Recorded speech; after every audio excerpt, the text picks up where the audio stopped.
Nepal'de bir kız çocuğu henüz oyun çağındayken evinden alınır. İçinde ölmüş inek, domuz, tavuk ve buna benzer hayvan kafalarının olduğu karanlık bir odaya alınır. Tuhaf ve korkunç maskeleri olan insanlar onun karşısında dans ediyor. Geceyi bu odada korkmadan geçirmesi gerekiyor. Eğer bunu başarırsa Budistlerin ve Hinduların tanrıçası olarak kabul ediliyor. O artık sadece ailesinin kızı değildir. Dışarı çıktığında kucakta taşınır, kalabalıklar onu görmek için tapınak avlusunda bekler. Çünkü inanışa göre onun bakışı bereket, sessizliği ise kutsal bir işarettir. Ama bu hikayenin en sarsıcı tarafı şudur. Bir gün çocuk büyür, ergenliğe yaklaşır ve tanrıça sayılan o küçük kız yeniden sıradan bir insan olarak hayata dönmek zorunda kalır. Peki bir çocuk tanrıça ilan edilirse çocukluğu kime ait olur?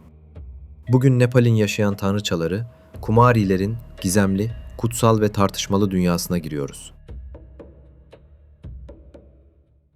Dünya haritasında Nepal küçük bir ülke gibi görünebilir.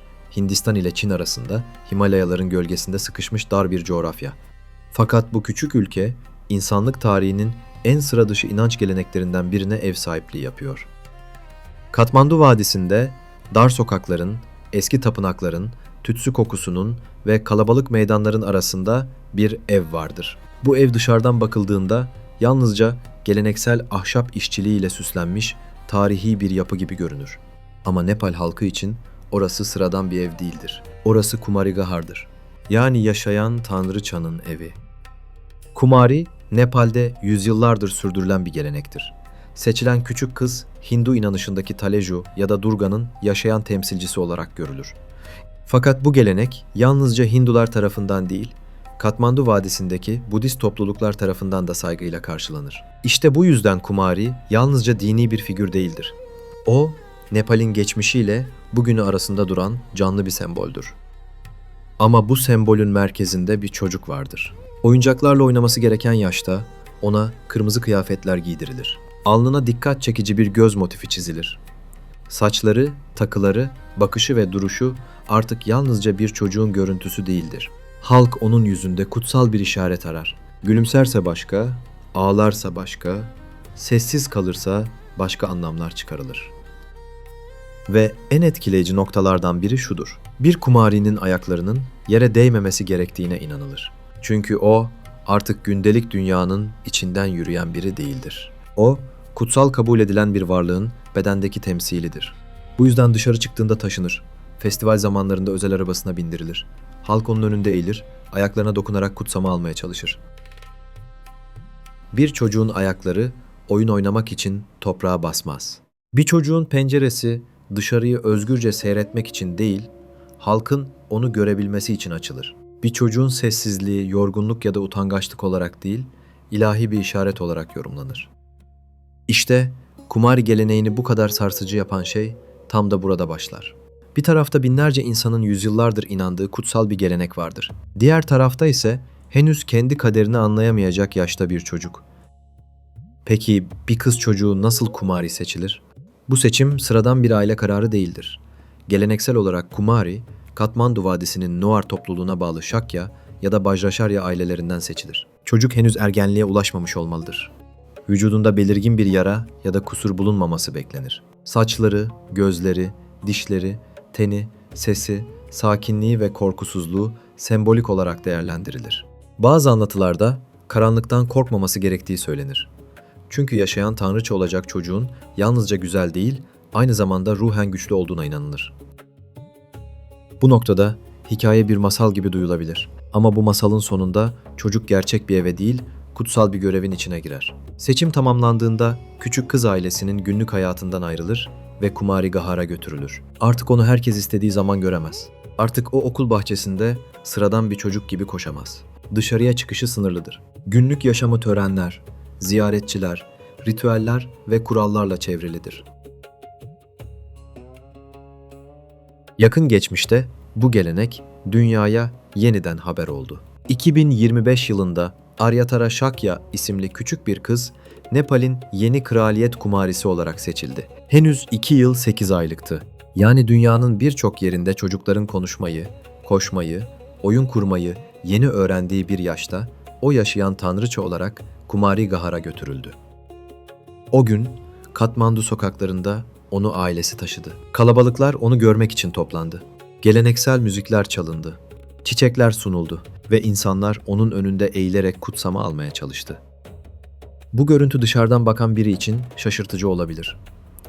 Ama Nepal'de birçok kişi için bu yalnızca eski bir gelenek değildir. Kumari'nin varlığı, ülkenin ruhani kimliğinin bir parçasıdır. Eskiden Nepal kralları bile Kumari'nin huzuruna çıkar, ondan kutsama alırdı. Kralın meşruiyeti yalnızca saraydan değil, tanrıçanın sessiz onayından da güç alırdı. Nepal artık krallık değil. Ülke siyasi olarak değişti. Rejim değişti. Dünya değişti. Ama Kumari geleneği yaşamaya devam etti. Bu da bize çok çarpıcı bir şeyi gösteriyor. Bazı gelenekler devletlerden bile daha uzun yaşayabilir. Krallar gider. Hükümetler değişir. Anayasalar yeniden yazılır. Ama bir meydanın ortasında ahşap bir pencereden bakan küçük bir kız yüzyılların inancını taşımaya devam edebilir. Kumari'nin halk karşısına çıktığı en önemli zamanlardan biri Indra Jatra Festivali'dir.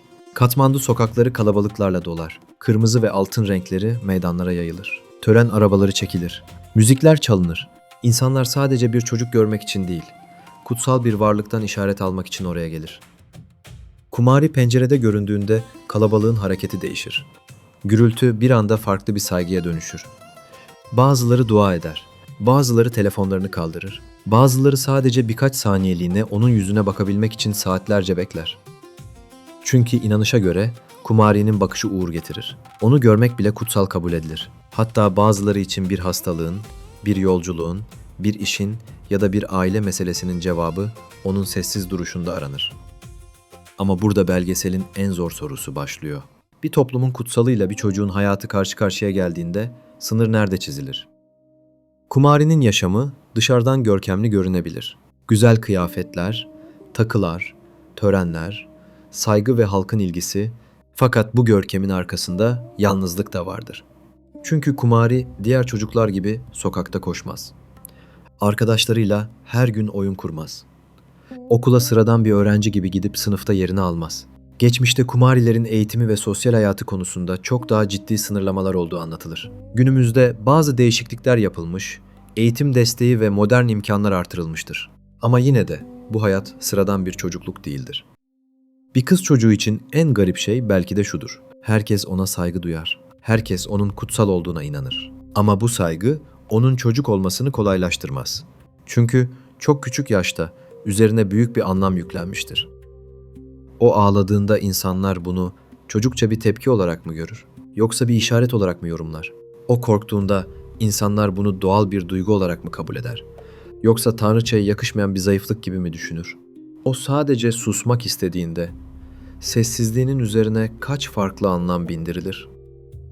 İşte Kumari hikayesini yalnızca egzotik bir gelenek olmaktan çıkaran şey budur. Bu hikaye aslında insanlığın çok eski bir sorusunu yeniden önümüze koyar. Bir toplum kutsal kabul ettiği şeyi korumak isterken onu taşıyan insanı ne kadar görebilir?